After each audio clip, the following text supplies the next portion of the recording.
Bapak Ibu Saudara jemaat yang dikasihi Tuhan, pada kesempatan hari ini bersama-sama kita akan menguji diri kita sebelum masuk ke dalam meja perjamuan kudus besok Minggu tanggal 30 Oktober maupun Minggu tanggal 6 November. Sebelumnya marilah kita mendengarkan sabda Tuhan dan marilah kita berdoa. Bapa kami yang ada di surga, kami mengucap syukur atas setiap berkat yang Kau berikan di dalam hidup kami. Kami mengucap syukur atas setiap pemeliharaan yang senantiasa nyata di dalam hidup kami. Pada kesempatan hari ini, kami akan menguji diri kami. Namun sebelumnya kami akan mendasarinya dengan sabda firman-Mu. Berilah kami Roh-Mu yang kudus supaya kami mengerti apa yang tersembunyi di dalam sabda firman-Mu pada hari ini. Terima kasih Tuhan, di dalam Kristus Yesus Tuhan kami berdoa. Amin. Bapak Ibu Saudara jemaat yang dikasihi Tuhan, Lukas 18 ayat 14b berbunyi demikian. Sebab barang siapa meninggikan diri, ia akan direndahkan. Dan barang siapa merendahkan diri, ia akan ditinggikan. Amin.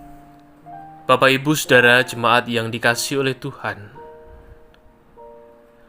Lukas 18, khususnya pada perikop perumpamaan tentang orang Farisi dengan pemungut cukai, di ayat 9 sampai ayat yang ke-14 ini, menceritakan tentang dua tokoh yang saling bertolak belakang antara orang Farisi dan pemungut cukai.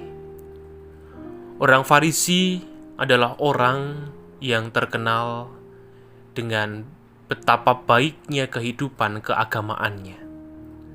Mereka bersedekah, mereka berdoa, mereka berpuasa, mereka memberikan persembahan perpuluhan mereka, dan masih banyak hal yang lainnya. Bahkan mereka menjadi panutan bagi orang-orang Yahudi pada waktu itu. Dan sebaliknya, pemungut cukai adalah orang yang disingkirkan, orang yang dimarginalkan, orang yang dianggap rendah, dianggap berdosa, karena mereka bekerja untuk pemerintahan Romawi untuk menarik pajak bagi orang-orang Yahudi. Dan seringkali di dalam menarik pajak, mereka mengambil keuntungan pribadi mereka sendiri. Namun ketika keduanya ini berdoa di bait Allah, doa mereka sangatlah berbeda. Orang Farisi berdoa kepada Allah dengan meninggikan dirinya. Ia bermegah dan menganggap diri sempurna, menganggap diri lebih tinggi daripada orang-orang yang ada di sekitarnya.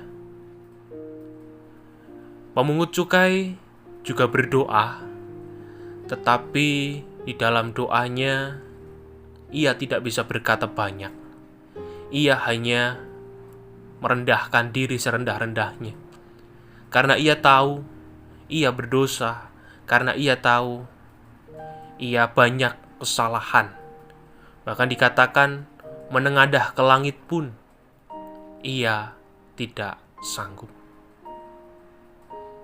Begitu hebatnya perasaan bersalah, perasaan berdosa, merasa diri tidak sempurna yang dirasakan oleh pemungut cukai ini. Perikop ini ditutup di ayat yang ke-14 dengan mengatakan, sebab barang siapa meninggikan diri, ia akan direndahkan, dan barang siapa merendahkan diri, ia akan ditinggikan. Maksud perumpamaan yang Tuhan Yesus sampaikan di sini sudah jelas, bahwa kita sudah sepantasnya datang ke hadapan Tuhan dengan merendahkan diri serendah-rendahnya, mengakui segala keberdosaan kita, mengakui segala keluputan, kesalahan yang kita perbuat.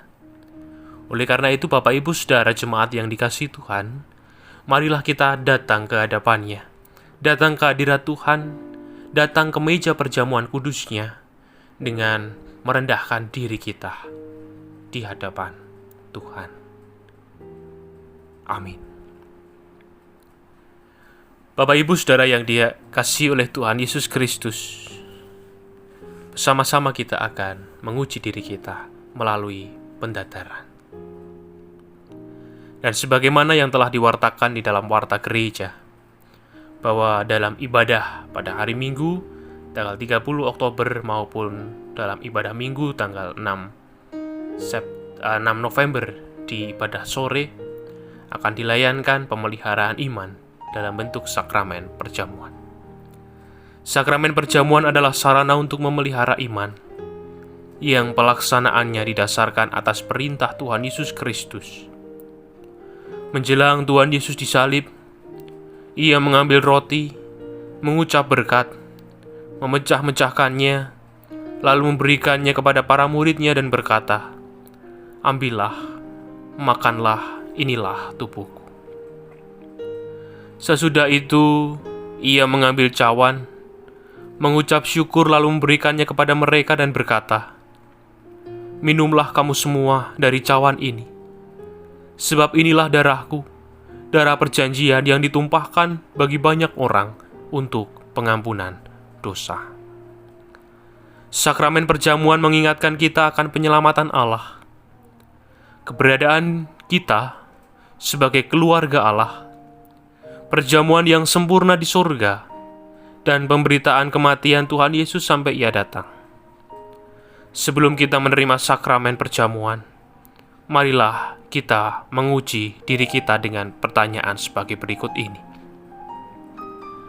Apakah kita mengakui bahwa kita dahulu berada dalam kondisi tidak selamat, tetapi oleh anugerah Allah kita diselamatkan melalui pengorbanan Tuhan Yesus Kristus? Apakah kita bersedia menyerahkan diri kepada Allah dengan bersungguh-sungguh menjalani hidup baru di dalam kuasa Roh Kudus sebagai ungkapan syukur atas anugerah keselamatan? Bagaimana jawab Bapak, Ibu, Saudara sekalian? Kiranya rahmat Tuhan senantiasa hadir di dalam diri kita saat kita mempersiapkan diri dengan sungguh-sungguh untuk menuju ke meja perjamuan kudus. Tuhan memberkati kita sekalian. Amin.